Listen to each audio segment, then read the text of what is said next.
ព្រះគុណអើយឥឡូវចប់ហើយបានស្ដាប់ពិតវេជ្ញេកសាច់ធម៌ល្អពីចិត្ត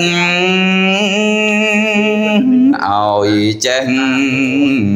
អាណិតគិតមេ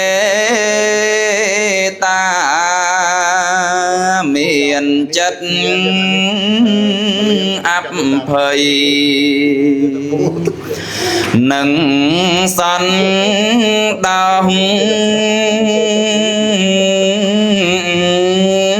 បានលើកលែងទោសសត្វនេ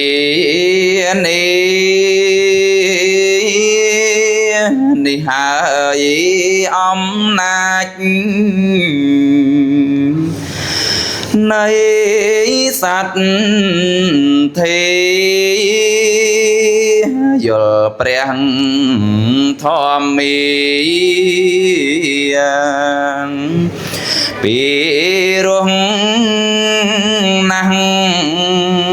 ខ្ញុំសូមសមាទានរតនត្រ័យទីពឹងរាល់ថ្ងៃយ៉ាងច្បងច្បាស់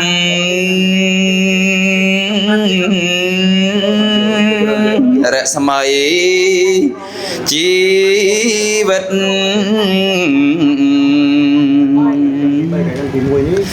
គិតប្រកាសជាកូនចៅព្រះលងអាវសានសូមអនុមោទនាចាប់យកកុសលពីការស្ដាប់នៅព្រះធម៌ទេសនាកាន់ហេមពៀនសូមអនុមោទនាសូមអនុមោទនា